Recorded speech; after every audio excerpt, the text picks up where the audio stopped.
په ملکنډ ډیویژن کې او دغه رنګې په قبایلي اضلاع کې د نان کسټم پیډ ګاډو مستقبل بسوي زموږ سره په دې نننی ویلاګ کې پاتې شي. د کسټم افیشل سره زما په دې حواله باندې ملاقات وشو، نو د هغې سره چې زما کله خبرې وشوې نو هغې دا خبره وکړله چې دا د مخکې نه یعنې په 2018 کې چې کله د فاټا د مرجر فاټا او پاټا د هغې حوالې سره قانون سازي کېده، کوم ته چې موږ 25م آئیني ترمیم وایو، نو دا په هغه وخت کې ټول ټیکسز چې هر قسمه ټیکسز چې ول نو هغه په دې علاقو کې امپلیمنټ شول. خو په دې کې یو خبره دا وه، هغې وویل چې په دغې علاقو کې یا خاص کر د فاټا او پاټا دپاره د کسټم چې کوم رعایت دی نو هغه د 10 کالو دپاره ورکړلی شو. دا نور رعایتونه چې ول هغه کو تاسو فکر کړی وي نو هغه 15 کالو دپاره اول ورکړی شو، بیا د 1 کال، بیا د 1 کال، بیا د 1 کال. اوس هغه نور چې کوم ټیکسونه دي لکه 3 قسمه ټیکسونه هغه اوس امپوز شول. خو دا کسټم ډیوټي چې کومه ده نو دغه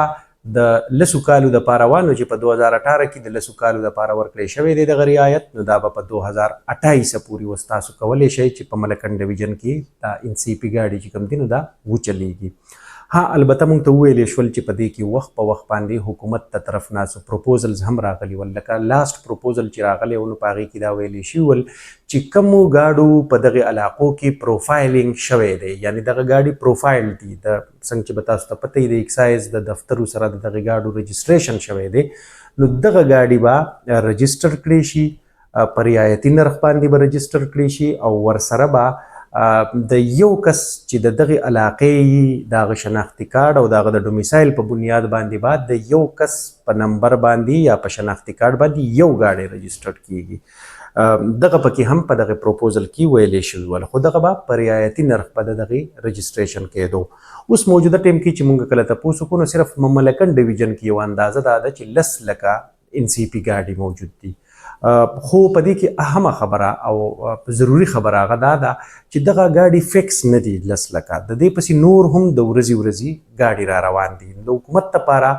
دغه هم اوس د تشویش خبره ده، ځکه چې که په دغه کومه ریشو باندې دا ګاډي را روان دي نو یو اندازه دا ښایي چې د 2028 پورې به دغه ګاډي 15 لکه خواو شاته رسېدلي. نو حکومت دا هم وایي فیډرل حکومت چې یاره باید د دغې ګاډو دا انفلکس چې دی نو دا ختمېدل یا بندېدل پکار دي، د دغې ګاډو دا نور راتګ د ورځې یا د میاشتې په حساب باندې.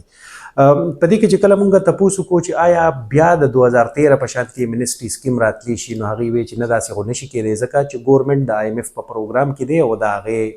یعنې دغه کمپلشن دی چې دوی به هېڅ قسمه منسټري نه ورکوي ګورمنټ. خو په دې کې هغې دا وویل چې داسې کیدی شي چې سلیبز وایز څه رعایت ورکړي، یو پیکیج ورکړي. نو په دې کې یو بله اهمه خبره چې کوم دی هغه موږ ته وکړلی شوه، نو په هغې کې دا وله چې زموږ خلک د دغې منسټري نه یا د دغې دغه نه ډېره غټه غلطه فایده هم خلکو اخیستې ده. لکه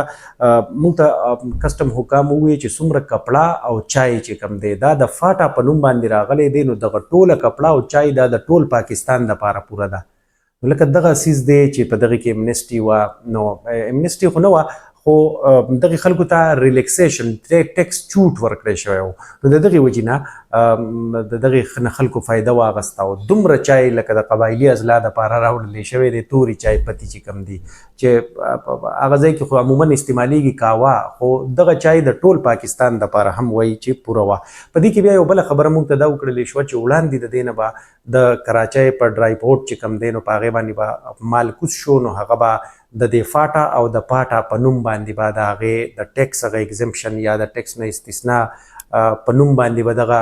مال به بیا په لاهور او یو ځای بل ځای ته به لاړو. نو هغې وایي چې بیا مونږ دا لازمي کړله چې د دې علاقو دغه چې کوم دی نو دا به د کسټم حکامو د سترګو وړاندې په نوښار ازاخیل باندې به دا افلوډ کیږي او بیا به دا ځي هغې علاقو ته. نو دغه دا چې زمونږ خلکو هم د دغې نه کافي دغه کړی دی، یعنې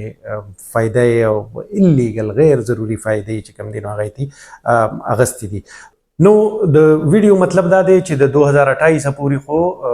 دغه ګاډو ته د چلن اجازت دی، بیا د هغې نه بعد به آیا څه کیږي نو دغه به اوس د خلکو په پریشر باندې کتلی کیږي چې خلکو پریشر ډیر زیات جوړ کو نو بیا دا چې کوم خلک وایي چې یاره एकदम به دغه ګاډي ونیولې شي او دا به شي هغه به شي، نه هغه به بیا ونه شي. البته د رجسټریشن دپاره یو رعایتي پیکیج چې کوم دی نو هغه راتلی شي.